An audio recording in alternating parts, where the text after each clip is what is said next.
Hello बच्चों, कैसे हो? आज हम पढ़ेंगे ईंधन का वर्गीकरण।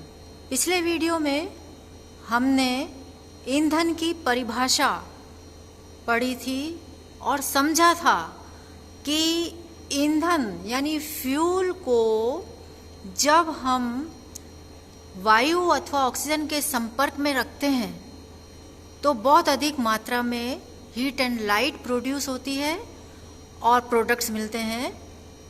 ईंधन एक दहनशील पदार्थ है।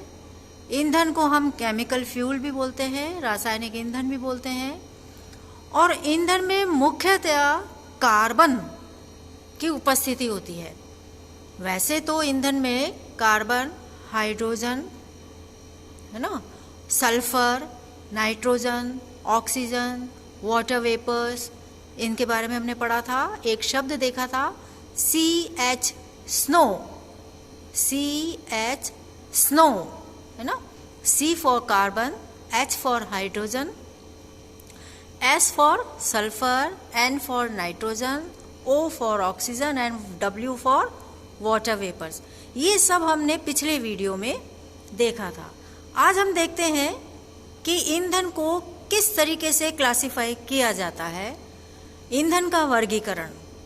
बच्चों, ईंधन का वर्गीकरण हम किस आधार पे करते हैं, यानी हमें पहले जानना है कि बेस क्या है। क्लासिफिकेशन का बेस, यानी हमने किस बेस पे किन बातों को आधार मानकर ईंधन को क्लासिफाई किया, उसको वर्गीकृत किया। तो देखिए, ईंधन का वर्गीकरण का आधार हमने दो बातों को माना।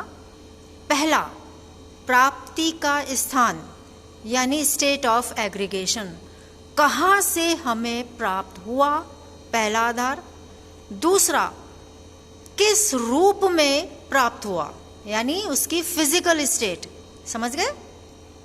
फिजिकल स्टेट मीन्स अभी हम पढ़ेंगे। पहले हम जानते हैं कि स्टेट ऑफ एग्रीगेशन या प्राप्ति का स्थान, इसको हमने आधार माना था। यानी कि इसका क्या मतलब है? इसका मतलब है कि जो फ्यूल हमें प्राप्त हुआ वो हमें प्रकृति से मिला या हमने उसको बनाया। अगर नेचर से हमें मिलता है, प्रकृति से हमें मिलता है, तो वो कहलाएंगे प्राकृतिक ईंधन।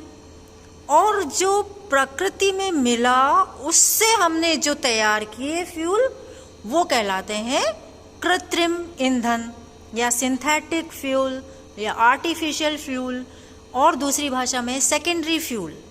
देखिए, नेचुरल जो फ्यूल होते हैं उनको हम प्राइमरी फ्यूल्स कहा जाता है, उनको हम प्राइमरी फ्यूल कहते हैं।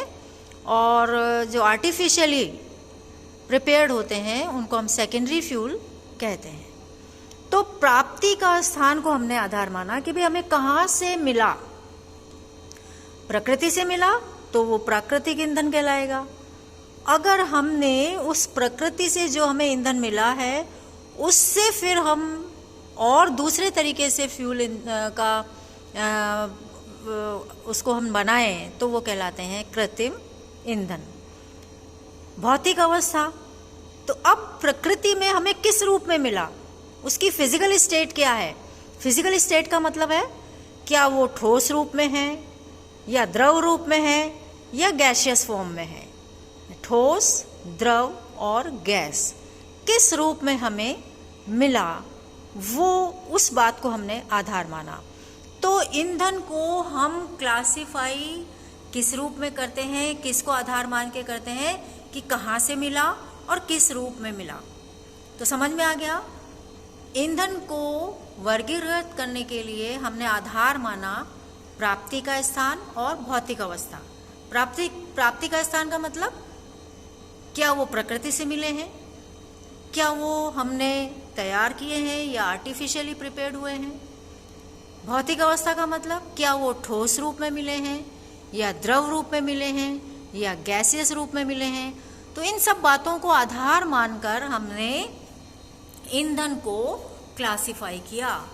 देखिए, ईंधन का वर्गीकरण दो तरीके से हमने इसको बांटा, प्राकृतिक और संश्लेषित। ये किसको आधार मान के किया? स्टेट ऑफ एग्रीगेशन यानी प्राप्ति का स्थान, प्राकृतिक और संश्लेषित। अब प्राकृतिक में भी उनकी भौतिक अवस्था, अगर ठोस है या वो द्रव है या गैस है, तो प्रकृति में जो ठोस अवस्था में हमें ईंधन मिला वो मिलता है लकड़ी या कोयले के रूप में।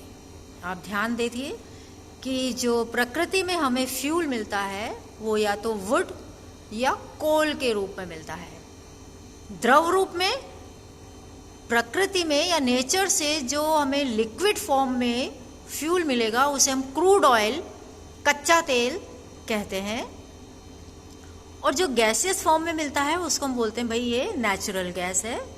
नेचर में अगर गैसियस फॉर्म में कोई ईंधन मिलता है उसको हम नेचुरल गैस कहते हैं। अब दूसरी तरफ हम देखते हैं कि आर्टिफिशियल या सिंथेटिक या सेकेंडरी फ्यूल्स है ना, उनको हमने कैसे डिवाइड किया?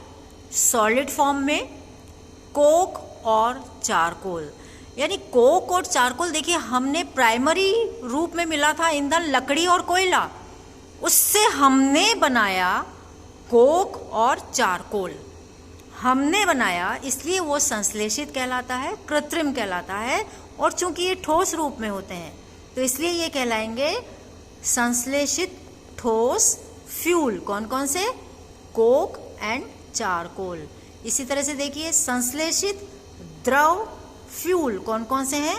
Kerosene, diesel and petrol.